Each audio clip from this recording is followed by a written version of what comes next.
we are here today with Daniel. Daniel is an active investor in the crypto scene, ICO and cryptocurrencies.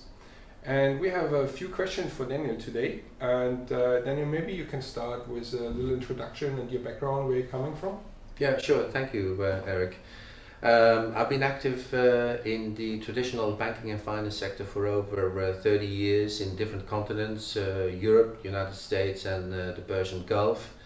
And my last position was here in Hong Kong, where I was working for SWIFT, the International Banking Cooperative, mainly being in charge of the relationships with the very big international financial firms.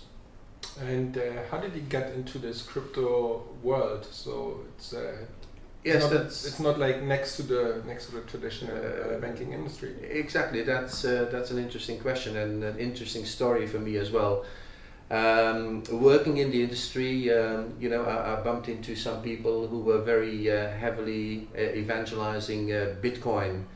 And I really got interested into that. So I started taking some courses, started talking to loads of people, and very slowly it dawned on me that really Bitcoin and the whole crypto industry is something that will drive the future of finance, but also the future of many other industries. So I took an active interest into it, and I became kind of an expert in the field, and I'm now also advising many companies on their blockchain future, or their blockchain projects, if you like. So how did you get into this ICO world? What is your experience with ICOs? Yeah, very good question, Eric. As I said, coming out of the traditional financial world, I find myself in an excellent position to bridge basically the traditional finance and the crypto space.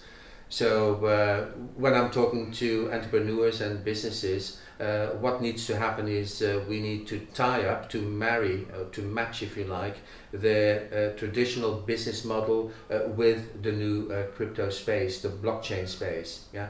So there's an element of advising on how should their business model evolve in order to be able to transact on the blockchain. And for an ICO, what do you think is like the success criteria you looking for as an investor that you have the feeling that will become a successful ICO? Yeah, for an investor, I think it's mainly three elements that are very important. First of all, the team. In the white paper, I'm always looking for the names and the experience of the team. Do the team members have enough credibility to pull off a blockchain project, i.e. do they have the necessary expertise, both financial and technical and legal? Yeah. So very important is the team. Number two, what is important is the business model. Is the business model itself sustainable? And is there a good tie-up with the blockchain? I.e., does the company really need a blockchain to do what they want to do? Mm-hmm. Or does the company take the opportunity of blockchain, of launching itself into a new business line? So it's all about the team, the business model, and then how do they use the blockchain. Lastly, I would say there's one more important factor, and that is the community. Is the company actively pursuing the ramp up of a community? Do they have the support of the crypto community out there? Yeah?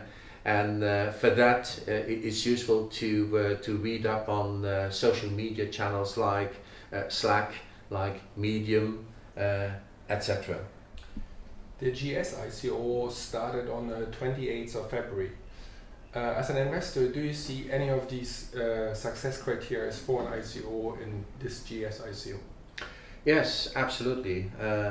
First of all, let me talk about the business. I was not aware that actually there is a market in pre-owned, reconditioned smartphones, which I found very interesting. Actually, that marketplace lends itself very well to the blockchain because on that marketplace you have some B2B business and some B2C business to consumer business.